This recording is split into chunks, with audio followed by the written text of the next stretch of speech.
गगनसदृशं ततवामसादि लक्ष्यम् एकं नित्यं विमलमचलं सर्वादिशाभिभूतं भावातीतं त्रिगुणरहितं सद्गुरुवे नमः नमामि। सद्गुरु महाराजनो जय, सद्गुरु महाराजनो जय, पधारेला हरि ગુરુ સંતનો જય, गुरु सदाराम બાપાનો જય, कृष्ण कन्हैया લાલ કી જય. આપણે ઘણી વખત કહેતા હોઈએ છીએ કે ધાર્યું ધણીનું થાય. આજ આપણું ધાર્યું છું, ધણીનું ધારું છું. એટલે એને જે કરવું હોય એ કરે. આપણા હાથની મેં કર્યું મૂર્ખ તું મિથ્યા બકે, ઈશ્વરની ઈચ્છા વિનાના તણકલું ફરકે તોડી શકે. ઈશ્વરની ઈચ્છા વગર કંઈ થતું નથી. આપણે પ્રત્યક્ષ પ્રમાણ છે. આ પ્રત્યક્ષ આજનું જ પ્રત્યક્ષ પ્રમાણ, આજનું જ આ પ્રત્યક્ષ પ્રમાણ છે કે આપણું ધાર્યું થતું નથી, પરંતુ એક આપણું ધાર્યું થાય છે. આપણું ધાર્યું એક થાય છે કે તમારે કર્મ કેવું કરવું ને એ તમારું ધાર્યું થાય. ભલે તમે જે આદરો છો એ આ તો આદરા અધૂરા રહે, આદરા અધૂરા રહે. હરિ કરે શું હોય, પણ તમારે જે કર્મ કરવું છે, પ્રભુનું ભજન કરવું છે, તો તમારા હાથની વાત તો ખરી ને. ભજન કરવું છે તો તમારા હાથની વાત. હવે કદાચ એમ આપણે એક વાત એમ થઈ કે આપણું ધાર્યું થતું નથી, પણ ભજન કરવું હતું તો ભલે સૂક્ષ્મ તો સૂક્ષ્મ ભજન કરવું હતું, એટલે ભજન તો થયું. એટલે જો તમારી મજબૂત તમારો વિશ્વાસ હોય, તમારામાં અડગતા હોય, તો એમાં આપણને સફળતા મળે ને. ભલે થોડા ઘણો ફારફેર થઈ જાય પણ સફળતા મળે જ છે. અત્યારે આપણે મોટું આયોજન કરવાનું હતું, પરંતુ નાનું મૂળ ભજન થયું અને પ્રસાદ તો બધા લઈને ગયા જ છે કે. એટલે આપણે જે કરવું હતું, પ્રસાદ લેવડાવવાનો હતો, એ પ્રસાદ બધાએ લીધો. ભલે તો આના જેના અને અહીંયા જેના ભાગ્યમાં હતું એ અહીંયા આવ્યા. જેના ભાગ્યમાં હતું, જેના ખાતે હતું, કીધું કે ભાગ્યહીન કો મિલે નહીં, ભલી વસ્તુ કો ભોગ. ભલી વસ્તુનો ભોગ ભાગ્ય વગર મળતો નથી. એટલે જેના ભાગમાં હતું, જેના ભાગમાં હતું એ અત્યારે અહીંયા આપણે બેઠા છીએ. એમ પરમાત્મા દરેકના ભાગમાં છે, પરંતુ તમે જો કદાચ એ મહેનત કરો તો તમારા ભાગમાં. આપણે અત્યારે વાવાઝોડું આવ્યું એટલે ઘણા પાસા પણ વળ્યા, વચ્ચે થા. પણ આ ભાઈ મારા પ્રભાતભાઈને કે ભલે વાવાઝોડું આવે કે ગમે તે થાય, પણ આપણે જવું છે ને જવું છે. એટલે કહેવાનો મારો ભાવે કે આપણો અડગ વિશ્વાસ હોય તો આપણે 100% આપણું જે લક્ષ્ય પરમાત્મા તરફ હોય અને પરમાત્માની પ્રાપ્તિ કરવાની આપણી ઈચ્છા હોય. તો 7 ભૂમિકાઓ જ્ઞાનની કીધી. પ્રથમ શુભ ઈચ્છા, આપણી ઈચ્છા મજબૂત. પછી બીજી શુભ વિચાર. જો આપણો વિચાર શુભ હોય તો પછી તમારું જે લક્ષ્ય છે એ લક્ષ્ય સુધી છેક તટસ્થ તુરિયા સુધી લઈ જાય. તમારો જે છેલ્લી મૂળ દરેકને પરમાત્માની પ્રાપ્તિ કરવી છે. પરમાત્માની પ્રાપ્તિ કોઈને નથી કરવી કહો, ભગવાન બધાને જોવે છે, તમામને ભગવાન જોવે છે. હું તો કોઈ મુસલમાન હોય કે ક્રિશ્ચિયન હોય કે પર્શિયન હોય, હવની ભાષામાં ભાઈ કોઈ અલ્લાહ કહેતું હોય, કોઈ ગોડ કહેતું હોય, કોઈ ભગવાન કહેતું હોય, પણ મૂળ તો એકનો એ જ કે એ બીજો. એટલે એની રીતે એમને ભગવાન જોવે છે. આપણે બધાના ભગવાન જોવે છે, પણ ભગવાનને મેળવવા માટેની જે રીત છે એ રીત આપણે અપનાવતા નથી, એટલે મેળ આવતો નથી. જો રીત અપનાવીએ તો 100% પરમાત્માની પ્રાપ્તિ. આપણે કંઈ વાવેતર કરવું હોય, અહીંયા સેલરીનું વાવેતર વધારે થાય, તો સેલરીનું વાવેતર કરવા માટે સેલરીનું વાવેતર કરવા માટે જે રીત જોવે એ રીત અપનાવવી પડે ને. રીત અપનાવવી પડે ને. હવે રીત ના અપનાવે તો ના થાય. રીત અપનાવ્યા સિવાય એમ સદગુરુ મહારાજની જે રીત છે એ રીતે ચાલે તો પરમાત્માનો સાક્ષાત્કાર થાય ને થાય. આપણે શેઠ સંગાળસાની થોડી વાત કરું કે શેઠ સંગાળસા અને સંગાવતી બંનેને એક ટેક લીધેલી હતી. ટેક આપણે લેવી તો પડે, ટેક લીધા વગર મેળ આવે નહીં. પ્રતિજ્ઞા એક આપણી ટેક છે, અને જેને તોડી એના મેળ આવતો નથી. જો સીતાજી લક્ષ્મણ રેખા તોડી તો સીતાજીને રાવણ ઉપાડી ગયો. પહેલી ભૂલ ઘણી બધા કહેતા કે રાવણની ભૂલ, પણ સીતાજીની એક ભૂલ હતી જ.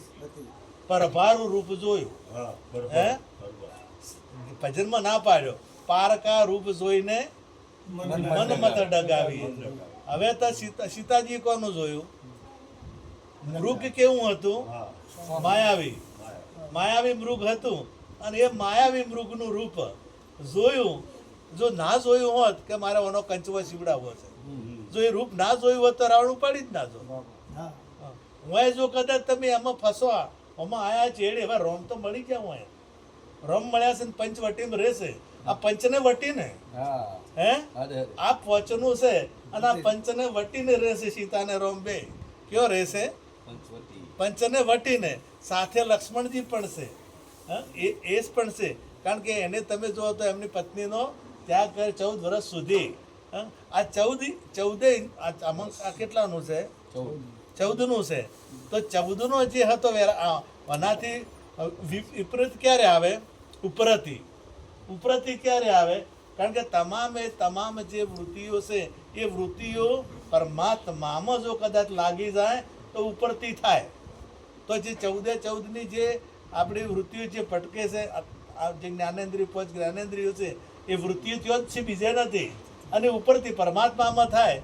તો હવે એમણે આ તમામ છોડ્યું છે ને, તમામ છોડ્યું. આ તમામ જે છોડે એ રામની સાથે રહી શકે. અને એને વૈરાગ્ય કીધું. વૈરાગ્ય એટલે ઘર બાર છોડીને જવાની વાત કરી નથી, એને કીધું. હવે એ રામ સાથે છે. આ તો એની જ લક્ષ્મણ રેખા દોરી છે, એને દોરી છે કે આનાથી બહાર જવું નહીં. હું એ આપણે સમજાયું છે કે આ જે છે ને દ્રષ્ટિ, એ દ્રષ્ટિ છે પેલું માયાવી મૃગલાનું રૂપ ના જોવે. સદગુરુ મહારાજે આપણને અહીંયા લઈ ગયા. આમ તો એટલેથી અહીંયા લઈ ગયા કે એ ના જોવે, અને એ જોયું એટલે પછી આ પેલો લઈ ગયો. એ જોવાની ના પાડી. એટલે જે આ ક્યાંનું કરેલું હતું? વૈરાગ્ય તો આવ્યું હતું, પણ પાછી આ ફસણી રૂપમાં સુરતા ફસણી અને ડખો છો. એટલે રૂપ જોવાની ના કરી હતી. એ ટેક તોડી. આપણી 5 વસ્તુની પ્રતિજ્ઞા આપણે સદગુરુ મહારાજ આપતા હોય છે: દારૂ, જુગાર, ચોરી, મોજ અને વ્યભિચાર. જારી આપણે આપણી ભાષામાં જારી કહીએ ને વ્યભિચાર કહેવાય. હવે આ 5 વસ્તુની પ્રતિજ્ઞા દરેકને ફરજિયાત લેવી પડતી. જો પરમાત્માની પ્રાપ્તિ કરવી હોય તો એક રીત છે, અને આ રીત અપનાવવી પડે ને અપનાવવી પડે. આપણે દીકરીને લગ્ન કરવા હોય, હાવ ખરા હાટું હોય, નક્કી હોય, તો હગાઈની જે વિધિ થતી હોય, ભલે વિવમ જઈને જોન જોડીને જતો હોય તો એ વિધિ કરવી પડે. એટલે અમે જે વિધિ આવતી હોય એટલે પ્રતિજ્ઞા તો લેવી પડે ને, એ સિવાય મેળ આવતો. આધ્યાત્મિક સિદ્ધાંત એનો કંઈક અલગ છે. આધ્યાત્મિક સિદ્ધાંત એ પ્રતિજ્ઞાનો અલગ છે. પરંતુ આ ટેક કેની લીધી છે? શેઠ સંગાસાયને સંગાવતી. એટલે આમણે ઘણા વર્ષ સમય સુધી પેલો કે વરસાદની હેલી થઈ, એવું આપણા દંતકથામાં આવે છે. અને કોઈ સાધુ મહાત્મા મળતા નહોતા, તો કોઈ રક્તપિત્તવાળા ગામના ગોદરે આવેલા હતા. કોઈએ કીધું કે તમે જઈને લઈ આવો એમને. આ સાધુએ કહ્યા છે તમારે જે ઉપવાસ તૂટે, એમને શું ટેકે હતી કે કોઈ ખવડાવ, કોઈને જમાડીને પછી જમવું, આવી ટેક હતી. તો આપણે એક ટેક હોય છે કે ભાઈ આ સદગુરુ મહારાજ આપણને ટેક આપતા હોય છે. હવે એ ટેક એને એમને તેડવા ગયા.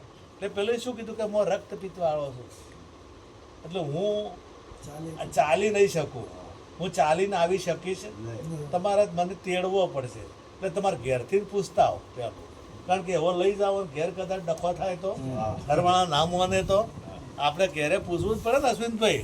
જો ઘરવાળા કે તમારા ગુરુ મહારાજને લાવવા છે, અને જો કદાચ ઘેર બરાબર ના હોય તો અમારા પોતારો મહારાજ તો તમે ઓળખતા છો, દ્રષ્ટાંત કહેતા કે પેલા આપણે વાહણીવાળા, દાખા વાહણીવાળા એક દ્રષ્ટાંત કહેતા કે એક એમને ઘેરથીનું થોડું ઓછું ચાલતું હતું, અને ગુરુ મહારાજ કરેલા, અને બાર કદી ઘેર આવેલા ને ગુરુ અહીંયાથી નીકળ્યા એટલે કે તારે હેડો ને બાપુ મારે મળી ગયા. એટલે કે હેડો આપણા ઘેર લાયા ને મને કીધું કે ચા બનાવો, ચા અને દૂધના. એટલે પેલા ઘેર એમનું ચાલતું નહોતું, ઘેર બેહાર પેલો પાણી ભરવા જાય. પાણી ભરવા જઈને પેલા ભાઈ હતા ને જે ભગત ત્યાં દૂધ નથી હું દૂધ લઈ આવું પેલા ભાઈ ગુરુ મહારાજ સલમ પીતા હતા ઘરમાં સલમ ભરવા ગયા અને પેલા પાણી ફેરીને બહાર પાણી ઉતારીને આવ્યા ને મને કેમ ઘેરતી છે એક પાટું મેલી ને કે જોઈતા લઈને આવે છે સુલામ મોટો એટલે પેલા હેડ્યા ભરા ને પેલા જે દૂધ લઈને આવતા હતા રસ્તા મળ્યા કે બાપુ ઉભારો ખાઈને જાજો કે ખાઈને આવ્યો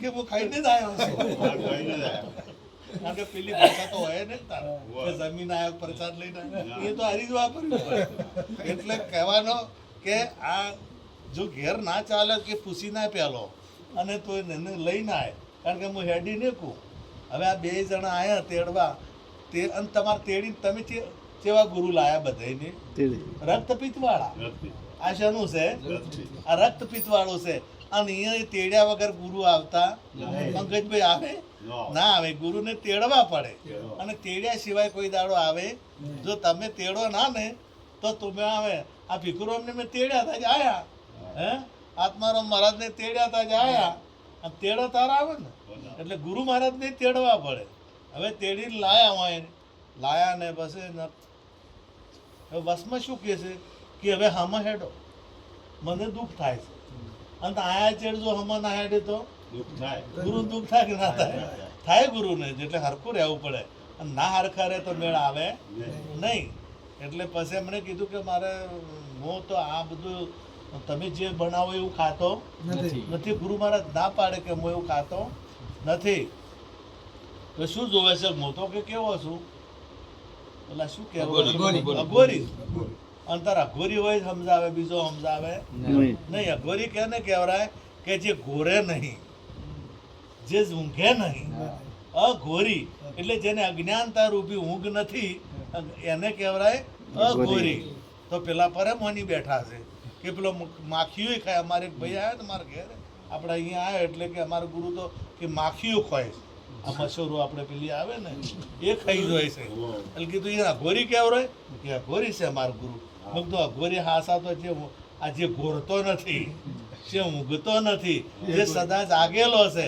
એ જાગતા નર અમને કીધી વાત કે જાગતા નર શિવ તને મળે નિરંજન દેવ એને જાગતો કીધો એને અઘોરી કીધો એટલે કે અમે તો એ પેલું ખાતા નથી મારે તો એટલે પછી કેવું લઈ આવ્યા પેલા પશુનું લાયો એટલે આને તૈયાર કરીને આવ્યું એટલે કે શાનું છે આ મેળ નહીં આવે ગુરુ મહારાજને પામર કે વિષય કહેવામાં આવે પામર એટલે પશુ કે ના ઓનું અમે મેળ આવે ના પામર ના ચાલે વિષય પણ ચાલે નહીં એ પામર એ પશુ છે અને પશુનું ચાલે નથી કેનું જોવે છે કેનું ખાશો તમે તો માણસનું ખાઈએ અમે મનુષ્યનું બીજા કોઈનું ચાલે હા અને મનુષ્ય તો બીજો કોણ આવે હવે મને કેને ગોતો ચેલૈયાને ખબર પડી એટલે આ દોડતો આવે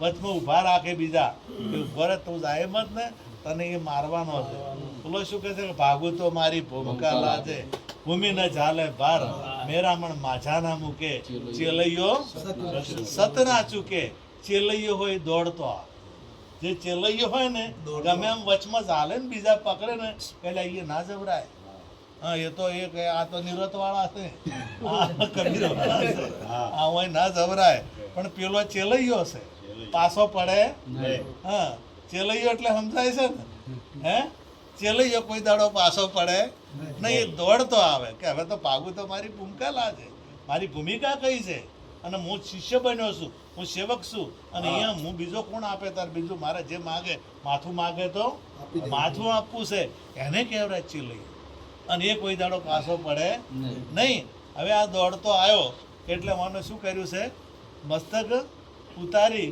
અને શેકે મૂકી દીધું ગોઠવી દીધું અને પેલું આપી દીધું આજવી ઓનું બનાવીને આપી દીધું એટલે ગુરુ મહારાજ ના પાડે કે આ તો અમારે ચાલશે નહીં નાખવામાં આવે આજવી તન મન ધન નાખવામાં આવે એકલું આ તન એકલું ચાલતું નથી તો કે હવે શું ઓનું બનાવીને આલ્યું છે તો આ મેળ આવ્યો નથી, તો તમે માણસ કીધો તો માણસ આવ્યો. તો હવે કે તમે માથું મૂકી દીધું છે, હજી આપ્યું પ્રથમ પહેલા મસ્તક મૂકી વળતી લેવું નામ જો ને, અને એ તમારે ખોડવું પડશે, નવા લુગડા પહેરવા પડશે. આપણે રાતે ગમણ હતું, બેને ઉતાર્યા તન મન ધનના વસ્ત્ર, સોડ્યા સર્વે શસ્ત્ર, ગયા તા અમે જીલવા. બેને હું તું ના ઉતાર્યો મેલ, થયું સર્વે ફેલ, ગયા તા અમે જીલવા. આ વસ્ત્ર ઉતારવા પડશે. અરે વસ્ત્ર જે ગોપીઓ એ બધા ઉતાર્યા હતો ને, આપણે ટૂંકી રી વાત કરું, જમનાજીમાં નાવા ઝાડ પડ્યા તો ભગવાન બધા વસ્ત્રો લઈ કદમના ઝાડ ઉપર ચડી ગયા, અને ઝાડ ઉપર ચડી ગયા એટલે ગોપીઓને બહાર નીકળવું હતું. તમે એક વિચાર કરો કે જે ગામમાં હોળસો હોય કે હોળ હોય કે હોળ હજારો હોળ ગણો ને આપણે, હોળ એક જ જેવડી ઉંમરની દીકરીઓ નાતી હોય તો એ ડોહાણ ડોસ્યું હોય કે ના હોય? ડોહા હોય કે ના હોય? બધું તો હવે જમનાજીના કી એક ડોહો નથી, એક ડોશી નથી, બીજું કોઈ નથી, કેવળ ને કેવળ ગોપીઓ સિવાય કોઈ છે નહીં. ગોપીઓ જ છે બધી. હવે ગોપીનો અર્થ શું થાય? સુરતા કો, હેલી કો, સાહેલી કો, અને હાવ હાદી ભાષા ભગત એટલે ગોપી. ગોપી. જે ભક્ત છે એ ગોપી છે, અને એ ભક્ત છે એ ભગવાન કોઈના વસ્ત્ર લઈને જાતો ના રહે, એને ભગવાન કહેવરાય. તમારે કોઈ દીકરી નાતી હોય અને વસ્ત્ર પડ્યો હોય અને તમે લઈને જતા રહો, તમે કેવા કહેવરો? તમે હારા ગણો હે? અને તાર પેલા હોળ હોય કે હોળતું હોય એને લુગડો લઈને જતા રહ્યા છે, અને તોય આપણે ભગવાન કીધા છે તો ભગવાન એવું કરે? ભગવાન એવું કરે નહીં. પણ એ આખું સિદ્ધાંત અલગ છે.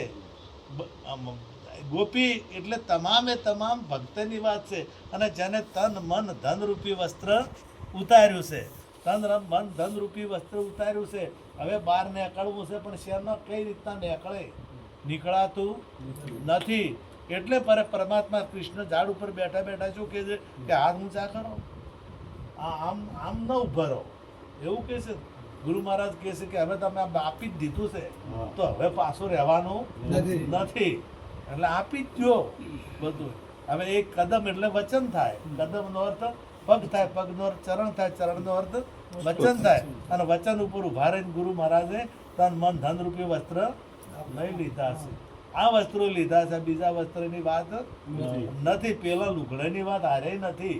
અને એ ત્રણ હોય ને, આપણે ઓમ ગણવા જતો ધોઈચ્યું અને આ જબ્બો અને આ ફાળ્યું પાઘડી, આ કોઈ ટોપી પહેરતો હોય તો ટોપી, પહેલા આપણે ટોપી હતી જ ને, એને ત્રણ હોય, અને બેને ત્રણ હોય, ચણિયો ચોળી ચૂંદડી, આ ત્રણ. તમે ગમે તે રૂપમાં હોય, સાડીના રૂપમાં હોય કે ગમે તેના રૂપમાં હોય, પણ સાડી, બ્લાઉઝ અને ચણિયો આ ત્રણ, આપણે બધાને ત્રણ, અને તન મન ધન એ ત્રણ, અને હારે ઉતારા પૂરેપૂરા તો નવરાય ને કે નવરાય. જ્ઞાન ગંગામાં નાવું હોય તો ત્રણ ઉતારવા પડે, સિવાય નવરાતું નથી. અરે કે નવા કપડાં પહેરીને હવે રોશો નહીં, તમે આલી ગયો અને એને ખોડવું પડે. અને જ્યારે ગણપતિનું માથું ભગવાને કાપ્યું શિવજી, તો એ માથું કેવું ગયું છે? સૂર્યના રથમાં જઈને બળી ગયું છે, એ પાછું આવ્યું એટલે પેલું સોટાડવું પડ્યું, અસ્થિનું સોટાડ્યું. કેનું સોટાડ્યું? અસ્થિનું. ગુરુમુખ ટૂંકમાં. અને એ ગુરુમુખ આવે એટલે પછી બધું ચક્ર બદલાઈ જાય. હાથી હોય એને સૂંઢ લોબી હોય, તમારી બુદ્ધિ લોબી થાય, જોઈતી વસ્તુ બધી જગ્યાએ ગુણ જોવે, દરેક જગ્યાએ. તમારા કોણ મોટા થઈ જાય. હમણે વાત કરી હતી કે આ બધું બોલે છે, આ બોલે છે, પેટી બોલે છે, તબલું બોલે છે, આ બોલે છે, એ આ કોને સંભળાય? મોટા કોણ વળગાડેલા હોય તો સંભળાય, હાથીના વળગાડેલા હોય, હાથીના ચોંટાડેલું માથું હોય તો આ સંભળાય. હવે આ બોલે છે, આપણને ખૂબ ગોડા ગણે, આ સોફો બોલે છે એમ તો ગોડા ગણે, પણ આ બોલે છે, વાત સાચી છે, પણ આ કોને સંભળાતું? એ તો જેને પેલું ગણપતિને હાથીનું વળગાડ્યું, એનું ચોંટાડ્યું ને, એને બોલે છે, એના સિવાય બોલતું. એટલે આ નવા વસ્ત્રો પહેરી અને આ ખોડ્યું છે, અને પછી પૂછે છે, તૈયાર કરીને લાવ્યું કે હવે કોઈ છે તમારે ચેડી? મારે તો આ એકનો એક હતો. ભક્તને પૂછું કે હવે કોઈ વધ્યું? હા, હવે કોઈ વધે કોઈ નહીં. રહી રહીને સુરતા અને સંગાવતીની યાદ આવ્યું, રહી રહીને મોડું મોડું યાદ આવ્યું કે મારા 6 મહિનાનો ગર્ભ છે. અને એટલું કહેતા પહેલ ગુરુ મહારાજ ભગવાન થઈ ગયા. જે રક્તપિત્ત વાળા હતા એ ભગવાન થઈ ગયા અને ચેલૈયો સજીવન થઈ ગયો. ચેલૈયો હાજો થઈ ગયો. ચેલૈયો હાજો થઈ ગયો તો અમે મરેલો થતો ને, માથું કાપીનો હશું તો મરેલો નતો. હા, અને મરેલો હતો એને તરત ખબર પડી કે ના પેલો તો છે. હા, એ તો છે, આપવા વાળો તો છે. એ કીધું એટલે તરત સજીવન. મરેલો હતો ને, હા, સજીવન થઈ ગયો. એને કીધું મર જીવો, અને મર જીવા હોય મોય પડે, મોતી તો એને મળે. આ મર જીવો હોય એને મોતી પડે, ને મરીને જીવો એટલે હાજો થઈ ગયો અને ગુરુ મહારાજ પાસે ભગવાન થઈ ગયા. તો દર્શન ચાર આલ્યા ચેલૈયા સંગાવતીને, સંગાશાને.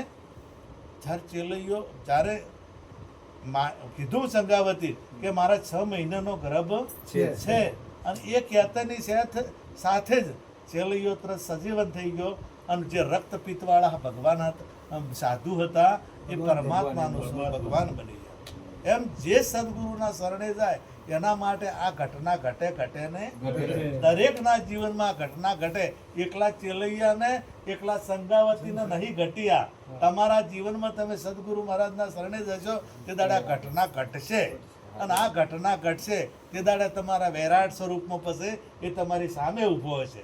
આખરે તમારે બીજે શોધવા જવો પડશે નહીં. જે અર્જુનને વૈરાટ સ્વરૂપ બતાવ્યું હતું એ વૈરાટ સ્વરૂપ સામે પરમાત્માને આવવું પડે ને આવવું પડે. પણ એ વૈરાટ સ્વરૂપનું દર્શન કરવા માટે આપણે સદગુરુ મહારાજનું શરણ ગ્રહણ કરવું પડે. એક જ દ્રષ્ટાંત કહું, ઘણી વખત કહું છું, ઘણા જણીનું અભળેલું છે, પણ આ તમે બધા નવા છો એટલે અમુક એ છો કે રીત કેને કહેવાય. રીત હસી કાઢવા જેવું છે ને, પણ આવી સિટી આપણે સુરત જેવી સિટી હતી અને 2 જણાને નોકરી સારી, પતિને નોકરી સારી હતી એટલે 2 પતિ પત્ની કોઈ બાળક હતું નહીં અને